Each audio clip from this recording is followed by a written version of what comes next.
রান্না করছিলাম, হঠাৎ করে ফোন আসলো আমার নাকি একটা বড় পার্সেল এসেছে, তাও আবার 4 চাকা গাড়ি করে। ভাবা যায়? সেটা শুনে তো আমি ছুটে চলে গেলাম যে আমার কি পার্সেল এসেছে, তাও আবার এত বড়। আমি তো অবাক হয়ে গেলাম, এত বড় গাড়ি করে আমার আবার কি পার্সেল আসলো। আমি তো অর্ডার করেছিলাম সামান্য। এদিকে দেখি যারা পার্সেল দিতে এসেছে তারা কিছুতেই আমার পার্সেলটা খুঁজে পাচ্ছে না। 3-4 জন মিলে খোঁজাখুঁজি করার পর ফাইনালি আমার পার্সেলটা আমার হাতেই দিয়ে অনেক কষ্ট করে পার্সেলটা টেনে হিচড়ে বাড়িতে নিয়ে এসেছি। আনার পর ভাবছি না, একা একা আনবক্সিং করবো না, বর্মশাই না আসা। তো তারপরে বর্মশাই আসার পর বর্মশাইকে বলার পর এই যে পার্সেলটা আনবক্সিং করতে বসে পড়েছি। তো দেখো পার্সেল পেয়ে কিন্তু সবাই বেশ খুশি। পার্সেলটা পেয়ে আমি কিন্তু সেই খুশি, সত্যি খুশি হয়েছি।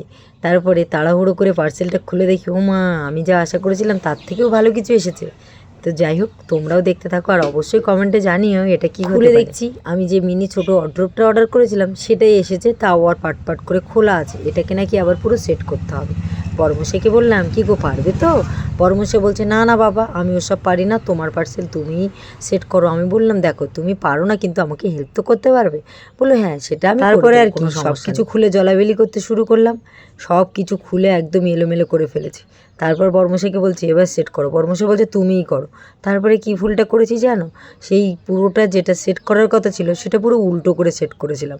তারপরে আবার আমাকে ডবল খাটনি খেটে সেটা আবার খুলতে হয়েছে। খুলে তারপরে সেটা কিন্তু আবার সুন্দর করে সেট করতে পেরেছি। হ্যাঁ, মানুষ ভুল না করলে কোনো জিনিস ঘর গোছাতে বা সাজাতে আমরা কিন্তু সব মেয়েরাই খুব ভালোবাসি, আমিও বাসি। কিন্তু কি বলো তো, ভাড়া ঘরটাকে তুমি যত সুন্দর করেই সাজাও না কেন, সেটা কখনো নিজের হয় না। সেটা আমরা কিন্তু সবাই খুব ভালো করে জানি।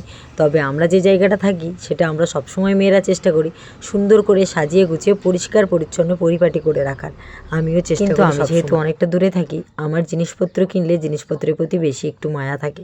তো আমি ভাবি যে জিনিসপত্র কেনার পর সেগুলো যদি আমি বাড়ি না নিয়ে যেতে পারি তাহলে আমার খুবই কষ্ট হবে। সেটা ভেবে অনেক জিনিস কিনতে ইচ্ছে করলেও আমি কিনতে পারি না, আবার অনেক সময় চাইলেও ইচ্ছে পূরণ হয় না। তো আমি এই জিনিসটা অর্ডার করেছিলাম কারণ আমাদের যে জামা কাপড়গুলো কন্টিনিউ পরি সেগুলো বাইরে পড়ে থাকে, আর আমার যেহেতু রাস্তার কাছে ঘর, প্রচণ্ড ধুলোবালি পড়ে। এই দেখো, তোমাদের সঙ্গে বকবক করতে করতে প্রায় কিন্তু কাজটা আমি কমপ্লিট করে ফেলেছি। আমার বর্মশাই বলছিল, তুমি এর মধ্যে কতটা জামা কাপড় রাখতে পারবে গো? আমি আমার বর্মশাইকে বলছিলাম, তুমি দেখোই না কত জামা কাপড় আমি এর মধ্যে রাখতে পারি, কত জিনিসপত্র রাখতে পারি। মেয়েরা চাইলে না ছোট্ট একটা ঘরটাকে না রাজপ্রাসাদও বানিয়ে দিতে পারে। আমার বর্মশাই বলছিল, হ্যাঁ আমার বউ তো লক্ষ্মী। আমি বলছি, থাক, অত প্রশংসা আর আমাকে করতে হবে না, তোমার মুখে বেশি প্রশংসা শুনলে যদি আমার মাথাটাই ঘুরে যায়। বর্মশাই বলছিল, হ্যাঁ তুমি তো চাও সবসময় আমি তোমার প্রশংসা করি। তখন বর্মশাইকে বলছিলাম, অতই যদি জানো তাহলে মাঝে মাঝেই তো করতে পারো, বছরে একবার কেন করো? বর্মশাই আমাকে বলছে, আরে আমি তো সময় পাই না তোমার প্রশংসা করার, ওই জন্য করতে পারি না, সময় হলে অবশ্যই করবো। বর্মশাইকে বললাম, থাক,